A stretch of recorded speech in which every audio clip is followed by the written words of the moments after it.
شیخ العرب العجم فرما رہے ہیں جب ہمارا گھر بن رہا تھا تو حضرت دعا کے لیے تشریف لائے تھے 1998 میں. جو سفر میں، یہ بہت خاص مضمون ہے میرے ساتھی اس کو غور کریں، جو سفر میں ساتھ چلنے کے لیے ہم سے کہے کہ ہمیں بھی کونیا، استنبول اور لندن لے چلیں، لیکن وطن کراچی میں میرے پاس کم آتا ہے، کبھی ایک رات بھی نہیں رہتا، کبھی آ کر رہے یا کم از کم ایک آدھا گھنٹہ تو آئے بیٹھے غائب رہتا ہے، مگر جب سفر کا اعلان ہو فوراً تیار ہو جائے کہ میں حاضر ہوں. تو آپ سیاح ہیں، مرید کہاں ہیں؟ اصلاح کہاں ہے؟ شیخ کی محبت اور صحبت کا حریص نہیں ہے، یہ گھومنے پھرنے کا حریص ہے، اچھے اچھے کھانے ملنے کا، اچھی اچھی جو باغات ہے اس کے دیکھنے کا ہے. یہ اگر شیخ کی صحبت کا حریص ہوتا تو وطن میں یہاں خانقاہ میں کیوں نہیں آتا، زیادہ وقت کیوں نہیں لگاتا؟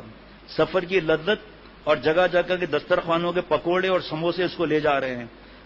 اگر شیخ یا اپنے مربی کا عاشق ہوتا تو کراچی میں بھی تو مربی موجود ہے.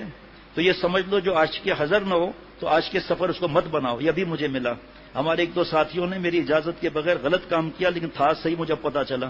انہوں نے ایک دو ساتھیوں سے کہا کہ آپ ویسے تو آتے ہی نہیں ہیں کبھی بھی، 6 مہینے تک جہاں سفر کا میسج چلتا ہے آپ چلے آتے ہیں.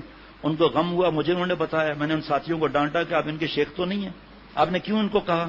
اب یہ 8 دن پہلے یہ مضمون ملا ہے، اب میں خود کہتا ہوں کہ بھائی آئندہ ہم اس کو سفر پر ہم نہیں لے جائیں گے.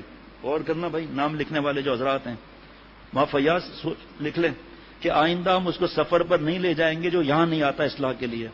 اب میں اپنے شیخ کا غلام ہوں، چاہے دیر سے مضمون ملا ہے لیکن مل تو گیا نا. تو جناب فرمایا کہ حضر میں بھی آنا جانا، ساتھ بیٹھنا، کھانا، محبت رکھو تاکہ معلوم ہو کہ یہ اپنا خاص ہے. فیروز میمن یا خانقاہ میں تو محبت زیادہ نہ دکھائے اور جب سفر کا اعلان ہو تو فوراً تیار ہو جائے. یہ صحیح بات ہے. میں نے اپنا نام سنا، میں چونک پڑا، میں تو یاد ہی نہیں تھا مجھے. فیروز میمن کر کے فرمایا.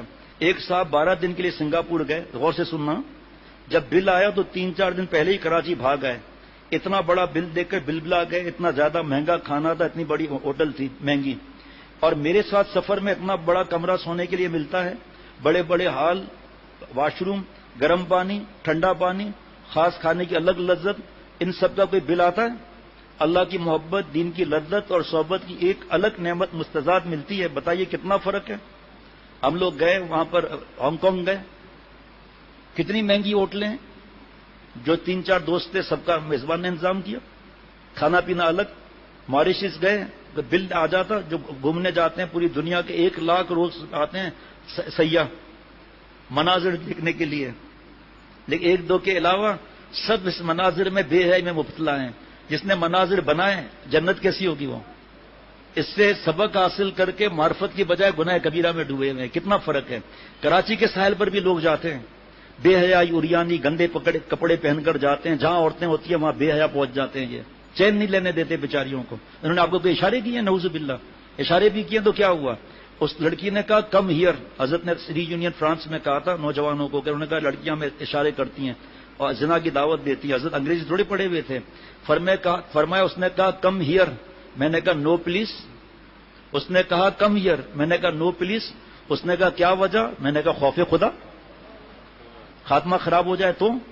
حضرت والا ساحل سمندر پر آدھا گھنٹہ اللہ کی معرفت میں بیان کرتے تھے، اور دوسری طرف لوگ سن بات لے رہے ہیں اسٹینڈرڈ کے ماحول پر. اب حضرت والا جاتے ہی نہیں تھے. اکیلے حضرت والا کیسا دم ہوتے تھے وہاں پر.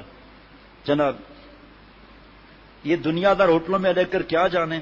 ہم لوگوں کے ساتھ جو چلتے ہیں کہیں کوئی کھانے پر پیسہ لیتا ہے؟ آپ لوگ 1 مہینہ رہے، بلکہ وہ لوگ شکریہ ادا کرتے رہے. بعض دفعہ تو لوگوں کی دعوت لینے کا ہمارے پاس وقت بھی نہیں ہوتا. ہم ان سے کہتے ہیں آئندہ سال انشاءاللہ. یہاں کی بات اور ہے، باہر ملک کی بات اور ہے. یہاں تو حضرت والا پیسے دیتے تھے ماشاءاللہ. ایک بزرگ کا نام نہیں لوں گا، انہوں نے دعوت کی 12 لوگوں کی، نام نہیں لوں گا. حضرت کے ساتھ 12 یا 16 لوگوں کی دعوت کی. کھانے پر گوشت، کباب، چاول، رائتا، میٹھا. اس کے بعد جو ہے وہ حضرت کی مجلس ہوتی تھی، چہل قدمی کر کے بھائی سب سو. ہم لوگ اپنے اپنے کمرے میں چلے گئے، میزبان اپنے گھر چلے گئے. وہیں گھر تھا اسی مدرسے میں. بہت بڑے بزرگ ہیں، اللہ ان کی مغفرت بے حساب فرمائے. بہت بڑے بزرگ تھے، نام لوں گا شاید کوئی ایسا ہو جو نہ جانتا ہوں. کیوں نام نہیں لے رہا وہ وجہ بتاتا ہوں.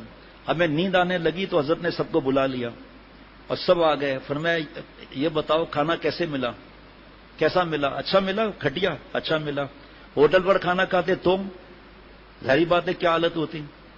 پیسے ساتھ لائے ہو یا نہیں؟ جی. فرمایا ان مولانا کا وظیفہ کتنا ہوگا آپ کے خیال میں؟ پر مجھے پتا ہے. اس حالت میں بھی انہوں نے اتنے لوگوں کی اچھی دعوت کی. آپ لوگوں کا آپ کو احساس ہونا چاہیے کہ انہوں نے احسان کیا تو احسان کا بدلہ بھی تو چکانا ہے. میری طرف سے زبردستی نہیں، جس کو جو دینا ہے میرے ہاتھ پر دے ہدیہ. پھر حضرت والا نے وہ ہدیہ دیا ہمارے سامنے ہی. ہدیہ ہوتا ہے کہ آپ کے لیے، آپ کے بچیوں اور بیوی کے لیے. حضرت نے فرمایا ان کی بہو بیٹیاں کتنی دعائیں دیں گی، آئندہ کے لیے کیا انتظام ہوگا. بس کھایا ڈکار مارا چلے گئے. مدینہ شریف کے ایئرپورٹ پر حضرت کے خدام لینے آئے اتنے لوگوں کو، اور پھر گلیوں سے گھما گھما کر ہوٹل کے سامنے، سامان بھی نہیں اٹھانا پڑا. حضرت نے فرمایا بھائی کچھ ریال لائے ہو؟ نہیں. ٹیکسی ڈرائیور کتنا پیسہ لیتا، پھر آپ کو ہمالی مزدور کرنا ہوتا. یہ انہوں نے احسان کیا ہے، احسان کا بدلہ چکاؤ.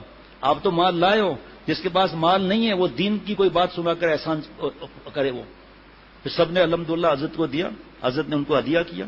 الگ الگ 3-4 لوگ تھے، ان کو الگ الگ ہدیہ دیا سب کو. یہ ہے اللہ والے. جناب دعوت کا کھانا اور جماعت کی نماز نعمت عظمیٰ میں سے ہے. حضرت تھانوی رحمۃ اللہ نے لکھا ہے کہ اگر کہیں دعوت مل جائے اللہ کا شکر ادا کرو اور کھلانے والے کا بھی شکریہ ادا کرو، اور دعا دو کہ ساری محنت اس کی ہوتی ہے، تم مفت میں صرف ہاتھ دھو کر بیٹھ گئے. ایسے ہی جماعت کی نماز کے لیے ساری محنت امام کر رہا ہے اور تم صرف پیچھے جو ہے وہ کھڑے ہوئے ہوں. صبح سے گھر والے لکڑیاں جلا کر دوپہر تک پکاتے ہیں، اس لیے عام لوگوں کی ان 2 نعمتوں کی طرف توجہ نہیں ہوتی. جماعت کی نماز، دعوت کا کھانا، اللہ کا شکر ادا کرو، میزبان کو بھی دعا دو.